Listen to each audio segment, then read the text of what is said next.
आज आपण पाहणार आहोत इयत्ता तिसरी विषय परिसर अभ्यास या विषयातील पहिला धडा आपल्या अवतीभोवती। बघा, तुम्हाला समोर एक चित्र दिसत आहे आणि त्या चित्रामध्ये वेगवेगळ्या वस्तू तुम्हाला दिसत आहेत। त्या वस्तू तुम्ही काळजीपूर्वक पाहायच्या आहेत आणि तुमच्या वहीमध्ये चित्रामध्ये दिसणाऱ्या वस्तूंची नावं तुम्ही लिहून काढायची आहेत, जसे की डोंगर, झाड, माकड इत्यादी।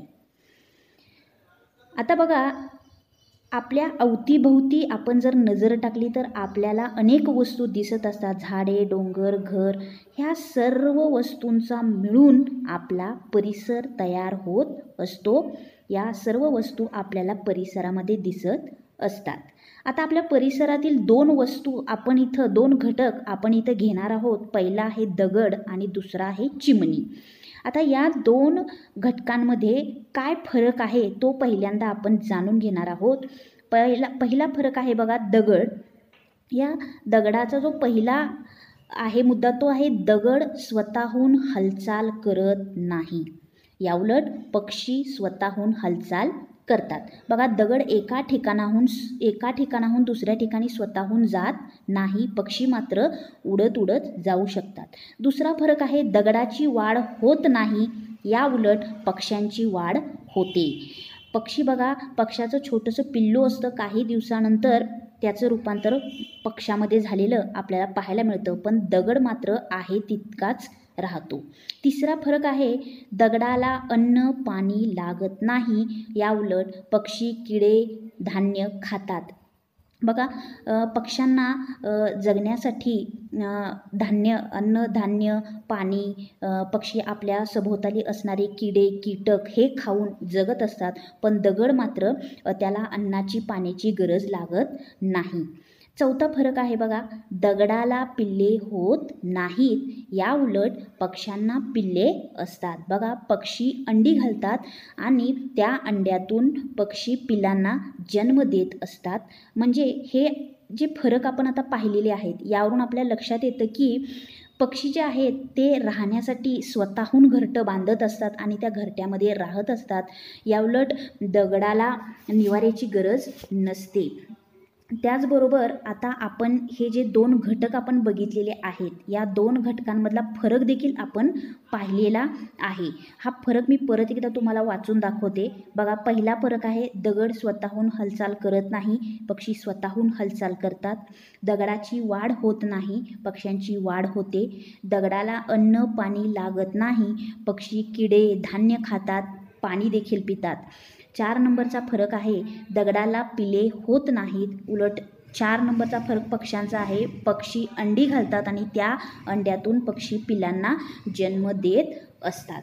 तर आपल्या आजूबाजूला आपण जर पाहिलं तर आपल्याला अनेक प्रकारच्या वस्तू आपल्या परिसरामध्ये दिसत असतात। यामध्ये दगड, माती, पक्षी, झाडे असे अनेक घटक आपल्याला पाहायला मिळतात आणि या सर्वांचा मिळून आपला परिसर तयार होत असतो।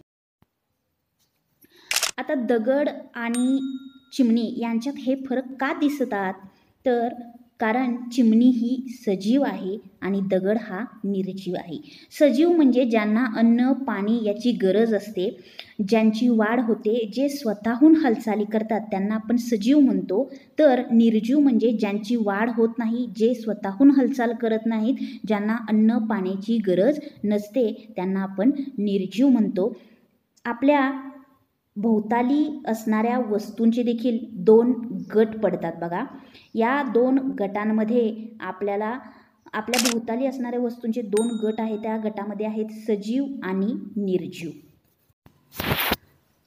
आता सजीवांचे देखील 2 गट पडतात। यामध्ये आहे प्राणी आणि वनस्पती। जशी प्राण्यांना पिल्ले होतात तशी बियांपासून वनस्पतींची रोपं तयार होत असतात। ती वनस्पतींची एक प्रकारची पिल्लेच असतात।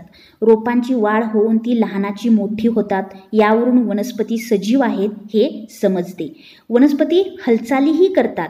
कसं काय बघा, कळीचं फूल होताना मिटलेल्या पाकळ्या उघडतात, म्हणजे त्यांची ही एक प्रकारची हालचालच असते। पण वनस्पतीमधील सगळ्याच हालचाली इतक्या सहज लक्षात येत नाहीत। रोपांनाही अन्नाची गरज असते, पाण्याची गरज असते। वनस्पती प्राण्यांप्रमाणे इकडून तिकडे मात्र जाऊ शकत नाहीत, कारण मुळांच्या आधारे वनस्पती एकाच ठिकाणी जखडलेल्या असतात. बघा, मुळं जी आहेत ती वनस्पतीची जमिनीमध्ये रोवलेली असतात, त्यामुळं वनस्पती हालचाल करू शकत नाहीत.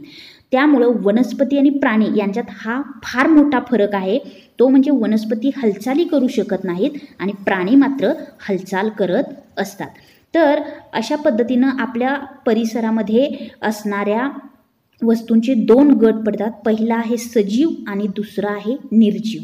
सजीव म्हणजे ज्यांना अन्न पाणी याची गरज असते, ज्यांची वाढ होते आणि जे हालचाल करतात, हे सर्व सजीव गटामध्ये मोडतात.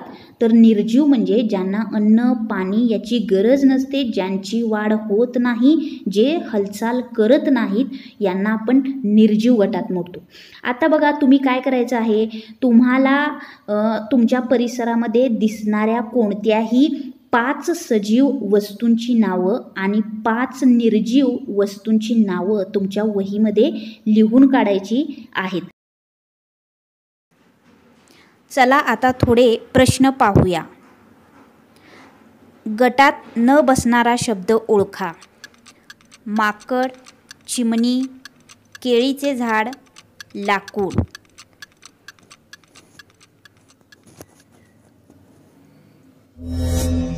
बरोबर उत्तर आहे लाकूड, कारण माकड, चिमणी आणि केळीचे झाड हे सजीव आहेत. गटात न बसणारा शब्द ओळखा. दगड, चिमणी, डोंगर, लाकूड.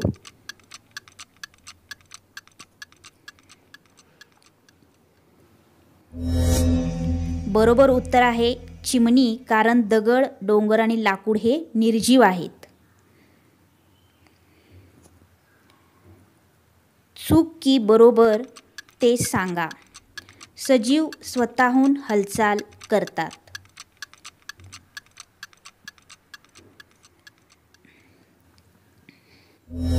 बरोबर.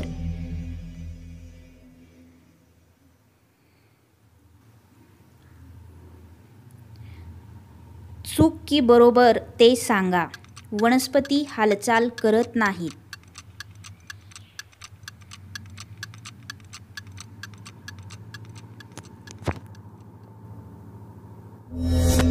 चूक.